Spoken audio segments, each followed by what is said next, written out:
Hi everybody, my name is Arif Kassim. I am a science coach with Frontier School Division. We are conducting our Envirothon training for 2018. I'd like to introduce to you Olwen Friesen, who will be discussing the topic of climate change. All right, thank you guys.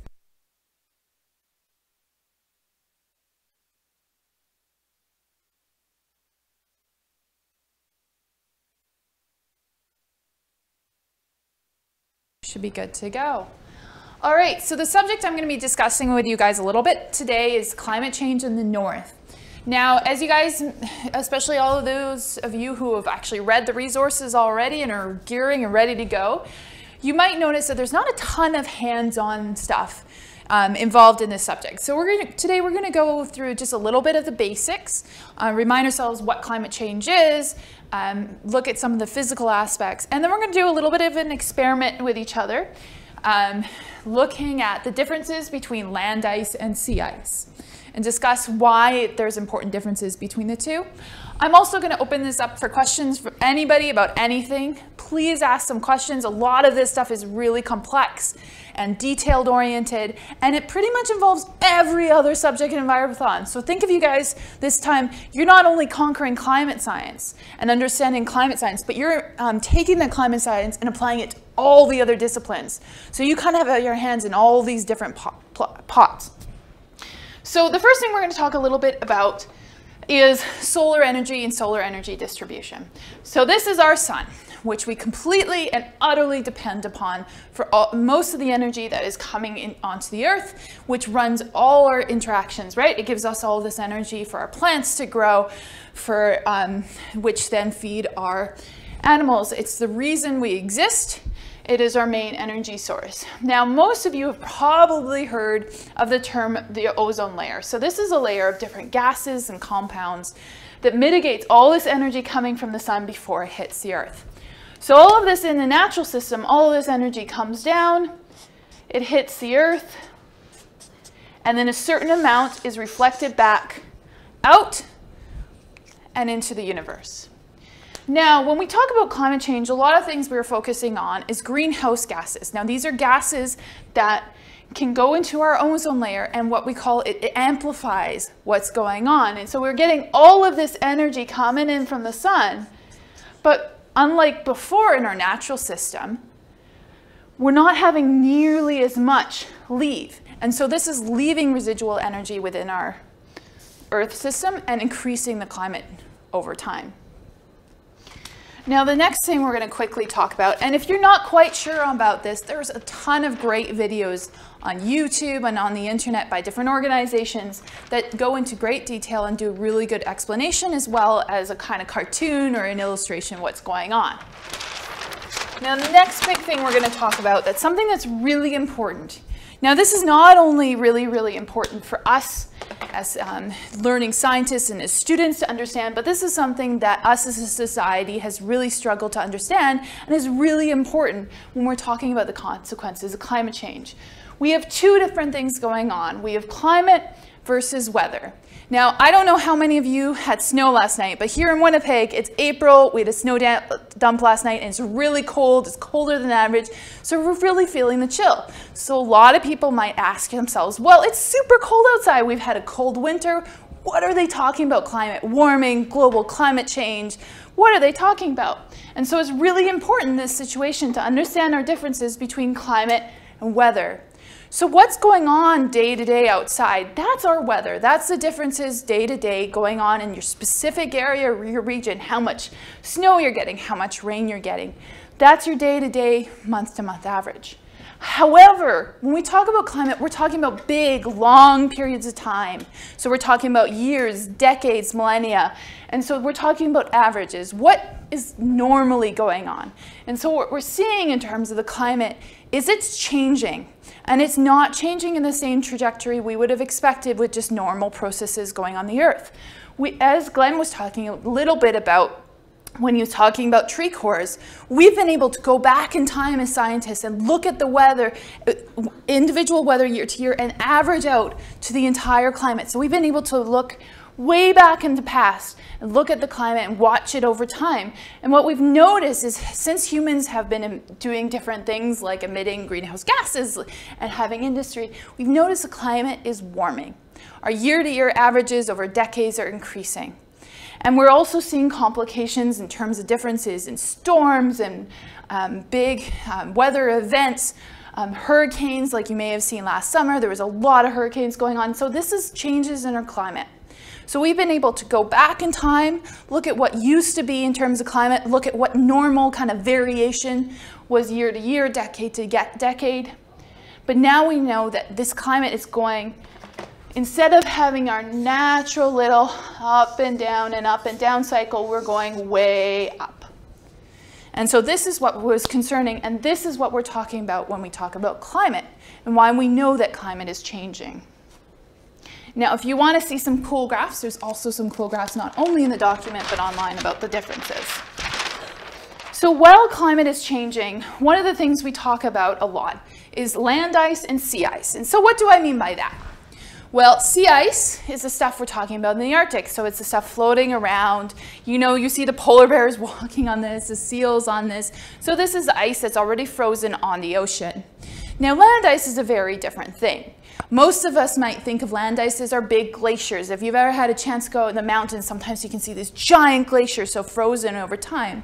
We also see this in terms of permafrost and permanent snow in a lot of the most northern regions, the most southern regions, like in the Antarctic. Now, we know both are melting. And a lot of people talk about, hey, why is it such a concern that sea ice is melting, and why is it sometimes more of a concern that land ice is melting? So we're going to do a little bit of an experiment to kind of show us the differences between that. So I'm going to call up Jen, and she's going to help us set this up. So what we have here is we have two different examples. One is going to be our land ice, and one is going to be our sea ice. Now Jen is going to take some of our ice cubes that represents ice, and we're going to try, on the land ice, we're going to try to fit as many as possible on the top here and count how many we have. 1, 2, 3. Should I go around this way? Yeah. 4. No! Oh!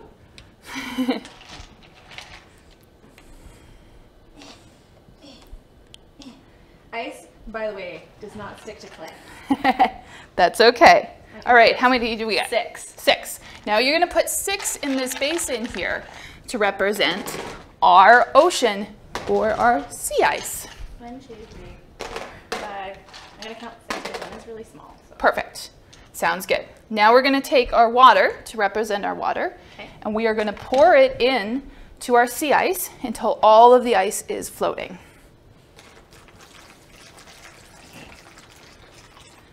Whoops, and we are spilling water everywhere, of course. You guys wanted to clean floor on the table, right? Of course we did. Yep. All right, so we're going to take our trusty ruler here, and we're going to do our measurement. So we want to see how deep it is to start off with. So we're going to take it up here. Now this is a little bit fun because the 0 is, Stick it in the water inside. yes.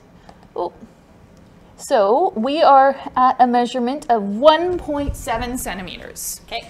So our start is, on our sea ice is 1.7 centimeters. Now on our land ice, we're going to pour our water up to 1.7 centimeters. So this is going to take some teamwork here. Okay. Put the ruler in.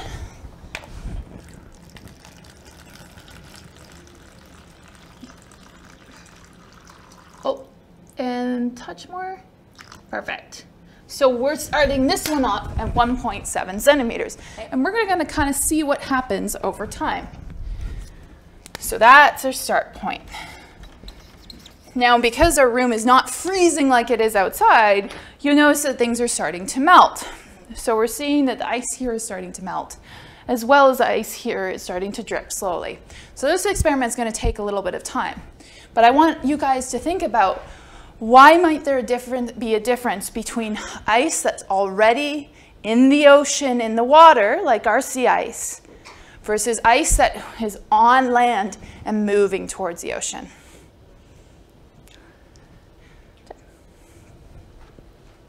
So this is our little experiment. We're going to watch it over time, and so in a couple minutes we're going to do another measurement and see how things are changing.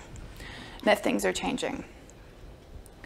So as we watch this kind of go on, this is just one of the illustrations of something we call an abiotic effect. So that is something that has to do with energy in our system, with the physical features of our world. And so when we do talk a lot about climate change, what a lot of scientists do is we measure and we estimate and we guess about the abiotic effects. So things like changing water systems, changing temperature systems, changing soils, changing geology.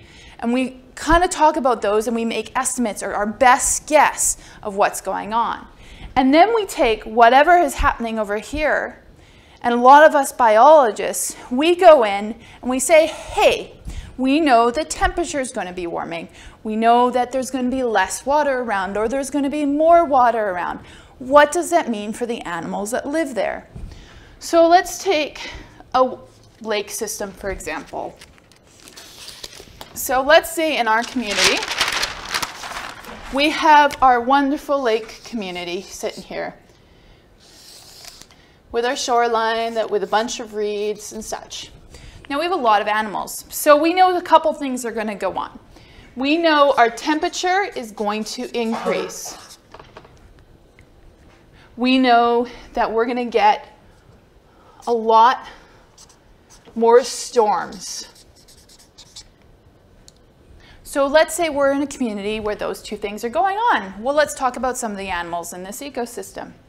So increases in temperature is not only, let's start talking about the plants, right? It's going to impact both of these plant communities. It might change what plants are there. Some of them might not like the heat. It's also increases in temperature. For those of you who know your fisheries, we know that's going to affect the amount of oxygen in water. So certain plants may not be able to survive anymore or grow in this area, which are important food sources and nursery areas and habitat for our animals. We also might see differences in what's surviving here, which means different nutrients may be pouring into the system, which may be very vital for a lot of the animals and the plants that live here. So we also are just going to see a general increase in temperature. Now, how many of you remember what it feels like to be hot and sweaty, right? You feel like you're going all the time, you're sweating, you're tired, your body's working. You know, just like when you exercise, your body's working a lot of energy off, so you're losing a lot of resources. Well, think about what that means for animals. Animals, just like us, have ideal temperatures to which they live at. So let's say we have some fish. Now, I have to apologize, I am definitely not the best artist in the world. But we have some fish, and we also have some animals that the fish likes to eat. Now, these animals are also definitely affected by the different temperatures. So the fish might be running on, they have to eat a lot more. They're using a lot of different energy. So it takes a lot more nutrients. How about this little guy here? We talk about animals that are the same temperature as their environment or a different temperature than their environment. So these guys base their temperature based on what's around them. There may be a point where it's way too hot. Me and you would not survive in an oven. So these animals also won't survive. And suddenly, they disappear. They disappear, the fish no longer have any food. So they're gone. And suddenly, all these plants that were being eaten by here are growing out of control, and all the oxygen disappears. And suddenly we have a lake that has nothing, which has ramifications and consequences for the entire ecosystem. So this is what a lot of climate science and climate change science involves. Now, I think it's time to do some measurements again. So I'm going to call my handy assistant, and let's see how this is going. All right. Now, first one. This is our sea ice. It's exactly the same. Yeah. 1.7 centimeters. You want to write that on the board, Jen? I can do that. Awesome. Now, here's an interesting one. Change. It did. It's 1.8. So it's a slow change, but it's a changing. So we're going to keep going for a couple more measurements. Now, do we have any questions yet? Nothing. All right. So, we have no questions.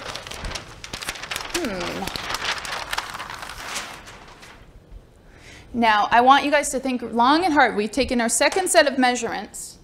I'm wondering if you guys can make a hypothesis of where this is going to continue to go. Right? We have ice that's on the land, and we have ice that's already in the water. All right. So something we need to also think about. Now we've talked a little bit about how we estimate what the climate's going to do, how we are making predictions about what's going to happen to different communities. And we've talked about what ramifications or what possible problems there's going to be for the animals and biotic community. The next step is also to start to make predictions for the human communities. What does this mean for you and I? Now there's a lot of different things that can go on. So number one, we have to think about our own habitat, right? All of us, including all the animals in the world, have their own habitat. So what happens to you if you live in a coastal community? Sea levels are rising. What does that mean for you as a community? So we want to talk about our homes. Number two, what does that mean about eating? Now, I don't know about you, but I definitely count on the grocery stores to be full of food. But where does this food come from? Well, this food comes from agriculture. And if temperatures are super hot, if we have more UV coming through, if we have less rain, or we have massive storms with hail that destroy crops, what's that going to do to our available food? Are we going to have food security? Are we going to have access to our food? If we're in a community that lives off the land and counts on those resources coming from the land, if our entire abiotic system is changing, the amount of rain, the amount of warmth, the amount of ice, how long the winter is, are we still going to have access to the same food as before? Number three, we all have an economic interaction with the world around us. What does this mean in terms of how we make money, how our jobs work? If we're running out of food and we're having constant storms that are destroying homes, destroying communities, they're costing us a lot of money, what does that mean for me and you in terms of how we make a living? And then another one that is close to my heart is diseases.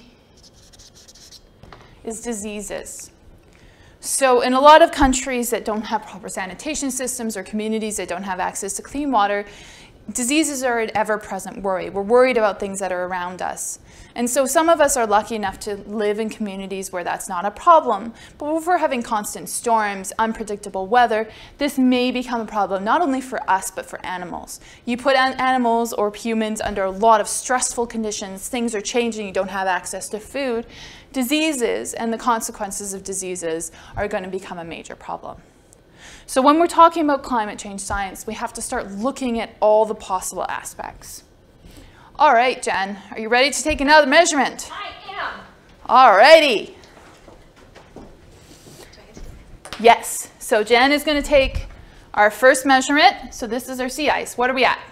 It's like pretty much the same. It's pretty much the same, Yeah. 1.7. Ooh, this one looks higher. This one looks like it's at 1.8, almost at 1. I'd say it's probably around the same, like 1.85. 85? Yeah. Awesome. So what are we seeing here, Jen?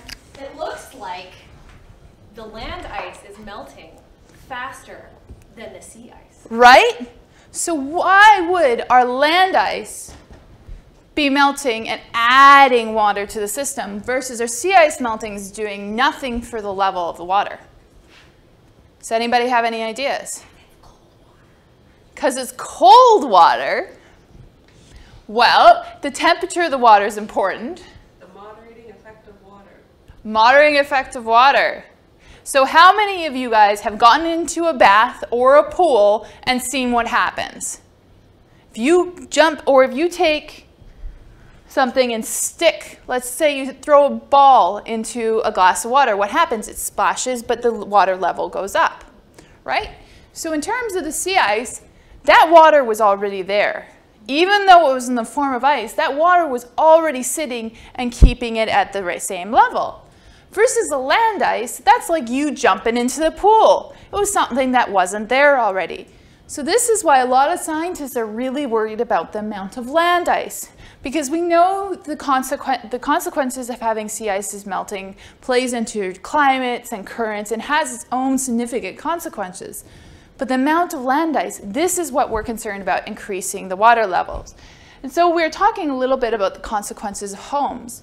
Well, as water continues to increase and the sea level continues to rise, a lot of people may lose their homes, or their homes will become at risk.